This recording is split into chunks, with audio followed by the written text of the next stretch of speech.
I feel so indebted because I have no idea how much time and resources you individually and collectively put to make sure we succeed. I thank you very much indeed. Please, I assure you that I will not disappoint you. Our objectives are the same. We are to build this country so that your generation, the younger ones now, and the future generations will have a country that they can be proud of.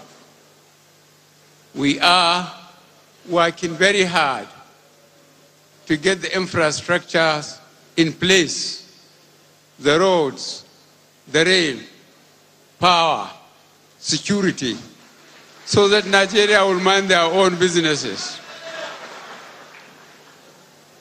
We thank God that our efforts have been blessed. The 2 previous and 3 rainy seasons were good.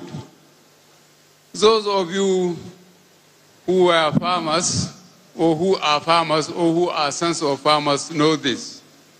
We are lucky we got the Ministry of Agriculture and Rural Development and the Central Bank to please identify farmers at the lower level of the country and help them. And the government tried to make fertilizer available at half the price it used to be and available throughout the country. We thank God the result was very good. We have stopped importation of rice. And the savings we are putting into infrastructure, hundreds of millions of dollars we have saved. And it has given us a guarantee of financial security against the unpredictable international oil politics. Since we can feed ourselves, we can earn something extra from farming, then we don't have to be absolutely dependent on petroleum industry, which is depending so much on the forces outside our powers. I assure you that I have listened to the representation made that my cabinet should include more women and youth. No, don't celebrate it yet. I said I have listened to some of the representations made here. Well, I'm considering myself some of the old people, and I will protect my constituency too.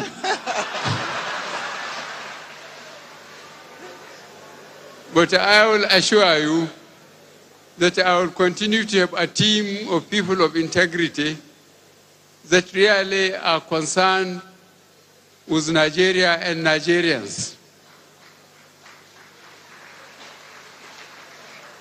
Please continue to bear with us. We have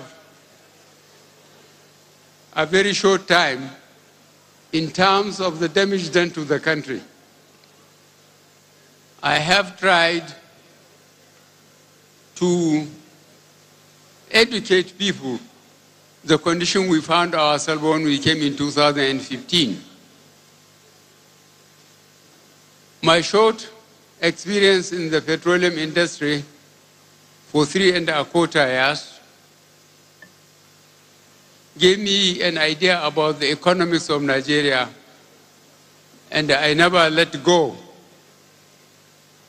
Between 1999 and 2014, I said the average production was 2.1 million barrels a day at the average cost of $100 per barrel. It went up to 143. So Nigeria was earning for the PDP precedence over Nigeria between 1999 and 2014, 2.1 million times 100 times 16 years. You do that arithmetic.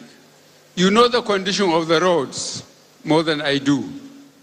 You know the condition of the rain. You know the condition of power. Some of the roads from here, Abuja to Onitsha, from here to Port Harcourt and back, were done since during PTF days. And you know the condition now. Such massive irresponsibility in West, only God can help Nigerians to recover from it. Because what we are getting now and rearranging our priorities is not easy. We thank God we have got the opportunity to serve again for additional 4 years. And Nigerians will know the difference.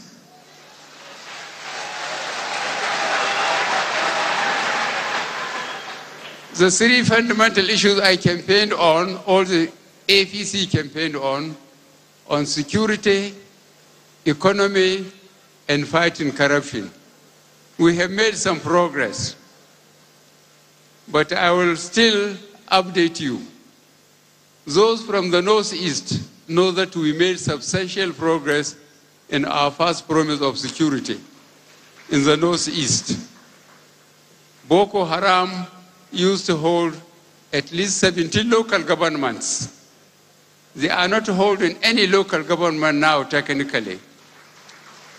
But they are getting young people indoctrinated, especially girls, wrapping them up with explosives and sending them on soft targets.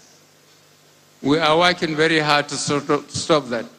On the economy, I have already told you we are lucky. God heard our prayers. The rainy season were good. We have virtually achieved food security. And the savings, we are putting it into the infrastructure. Fighting corruption under this system has proved to be very difficult for me because I have the experience. And I mentioned it several times. I wouldn't mind repeating it here. When I was in uniform and I found myself here, I was young and a bit reckless. I got the leadership of the country from the president, the vice president, the governors, and the ministers. Most of them, I put them in Kirikiri, and I said, they are guilty or they were guilty until they could prove themselves innocent. We put a number of panels to investigate those who held states and ministries. And only 2 Nigerians, proved themselves good Nigerians. One, Bilyamin Usman, he is dead. He was a junior minister of education. The second one, most impressively, was a governor of Central Bank and a minister of finance, Mala Adam Chiroma. Nobody found anything wrong with them among this committee. But in the end, I myself was arrested, detained, and those who stole were given back their money. So this time around, I'm being very careful. I'm following the system. When people are caught and proven in court to have abused office, like a very senior military officer who we must have seen in the States, the money or the properties were taken. But this time around, I said they should sell the properties, put the money in the treasury, and we use it for infrastructure. So that whoever happens to come after this government, no matter how his sympathy with those who took public funds, there is no way he can take money from the treasury and give it back. He wouldn't dare do it. This is what it can be brought only by experience. I thank you very much for listening to me. I very much appreciate you are coming here tonight, and even more, I appreciated what you have done. But I'm congratulating ourselves for succeeding. If we have failed, my good God, thank goodness we have succeeded. Thank you.